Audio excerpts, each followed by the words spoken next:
Assalamualaikum warahmatullahi wabarakatuh. Saya di sini akan menjelaskan materi mengenai erosi berdasarkan jurnal yang berjudul Aliran Permukaan, Erosi dan Hara Sedimen Akibat Tindakan Konservasi Tanah Vegetatif pada Kelapa Sawit. Sebelumnya, izin untuk memperkenalkan diri, nama saya Nur Ahmad Badli dengan NPM 2014151018 dari kelas Kehutanan A. Selanjutnya yaitu bab 1 pendahuluan yang terdiri dari erosi pada tanah, pengendalian erosi pada aliran permukaan, konservasi tanah secara vegetatif yang efektif. Pada bab 2 yaitu metode. Metode yang digunakan yaitu dengan cara menganalisis data dengan menggunakan analisis sidik ragam uji F, analisis uji lanjut menggunakan uji BNT 5%, serta percobaan lapangan pada petak erosi berukuran 10 meter x 5 meter yang disusun dalam rancangan split plot dengan ulangan sebagai blok. Kemudian, terdiri atas dua faktor, yaitu kombinasi umur kelapa sawit dan kemiringan lereng kelapa sawit sebagai faktor pertama dan teknik konservasi sebagai faktor keduanya. Kemudian bahan dan alat yang digunakan yaitu padi gogo, kemudian benih kedelai sebagai tanaman sela, Musuna bracteata sebagai tanaman strip, pupuk urea, SP36, KCl, dan insektisida. Kemudian terdapat bahan kimia untuk analisis tanah, terdapat meteran profil, bor tanah, selanjutnya seng untuk pembatas petak erosi, drum penampung aliran permukaan dan sedimen, dan ada infiltrometer, ombrometer, serta HAS. Pada bab 3 yaitu hasil dan pembahasan. Hasil dari studi literaturnya yaitu sebagai berikut. Yang pertama mengenai pengertian mengenai erosi pada tanah, kemudian kondisi tanah yang sudah terjadi erosi, tanaman penutup, faktor umur tanaman kelapa sawit atau kemiringan lerengnya, kemudian kandungan tanah di sekitar tanaman kelapa sawit. Dan ini contoh gambaran mengenai erosi pada tanah, yaitu sumbernya dari amazon.co. Dan ini contoh kawasan tanaman kelapa sawit di Indonesia dengan sumber greeners.co. Erosi. Erosi tanah di lahan pertanian sebagian besar dihasilkan akibat hilangnya bahan organik tanah, di mana erosi ini menyebabkan hilangnya unsur hara bagi tanaman maupun tanah tersebut. Erosi itu sering terjadi karena disebabkan oleh hujan. Pada kebunan kelapa sawit, hal tersebut sering terjadi karena tutupan tanah pada perkebunan kelapa sawit itu sangat rendah. Kemudian, hasil prediksi laju erosi tanah di wilayah ini menghasilkan erosi sekitar 54,6 sampai 344,01 ton per hektar dalam tahunnya, menurut Satriawan dan Aziza tahun 2011. Kemudian tanaman penutup tanah memegang peran penting dalam mempengaruhi erosi yang terjadi, di mana tanaman penutup ini memberikan perlindungan terhadap tanah dari proses agregat oleh hujan dan aliran permukaan, yaitu Morgan tahun 2005. Kemudian tanaman penutup juga dapat meningkatkan sifat fisik dan kimia tanahnya melalui kontribusinya terhadap peningkatan kadar bahan organik tanah tersebut. Zuazo et al. Tahun 2004.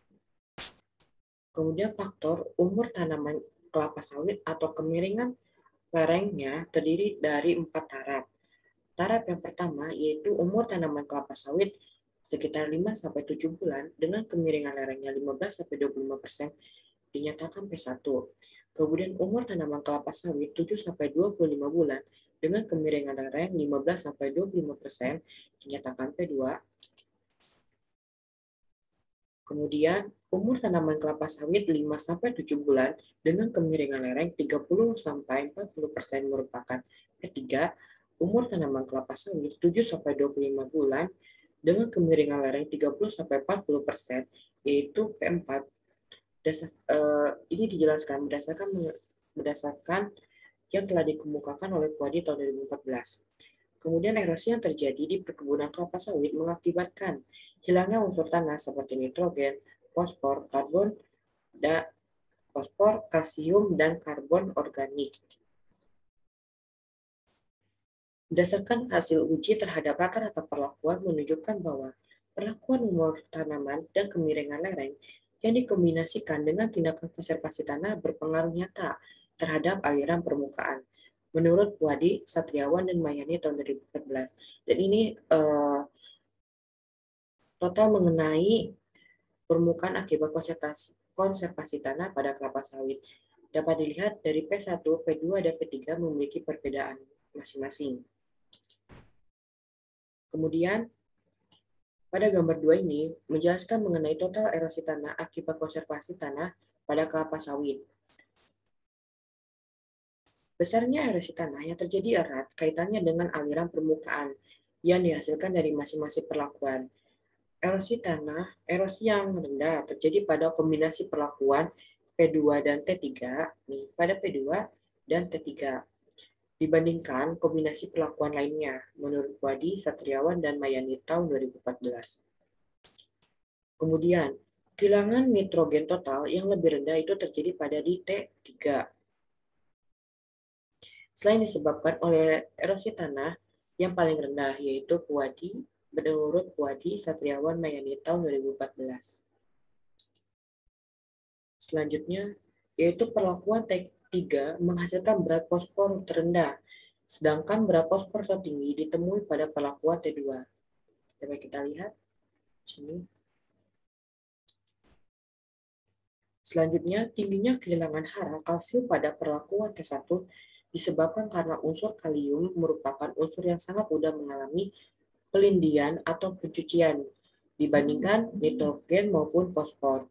Menurut Puadi, Satriawan, dan Mayani tahun 2014. Gambar berikutnya yaitu menjelaskan mengenai C organik yang terbawa erosi akibat teknik konservasi tanah, di mana melalui erosi adalah tanah lapisan atas merupakan lapisan yang paling banyak mengandung karbon tanah, yang dimana di dalam lapisan atas itu terdapat banyak bentuk C organik, dan kita dapat kita lihat di sini T3 itu sangat rendah pada di P2 tersebut kan. Menurut Wadi, Satriawan, dan Mayani tahun 2014. Kemudian kesimpulannya, yaitu teknik konservasi tanah pada budidaya kelapa sawit dapat menekan laju aliran permukaan, erosi tanah maupun kehilangan haranya. Kemudian perlakuan konservasi tanah pada padi gogo ditanam berurutan dengan kedelai dan strip musuhnya Bracteata T3 paling efektif untuk menekan aliran permukaan dan erosi tanah serta mencegah kehilangan hara. Dan ini merupakan daftar pustaka atau jurnal yang saya gunakan, yaitu Puadi, Satriawan, dan Mayani 2014 dengan judul papernya yaitu aliran permukaan erosi dan hara sedimen akibat tindakan konservasi tanah vegetatif pada kelapa sawit, sains tanah, dengan jurnal Ilmu Tanah dan Agroklimatologi volume 11 2 halaman 95 sampai 102. Terima kasih atas perhatiannya. Mohon maaf apabila ada kesalahan pada saat penyampaian materi maupun pengucapan kata yang kurang dipahami. Mohon maaf. Wabillahi taufiq wal hidayah. Wassalamualaikum warahmatullahi wabarakatuh.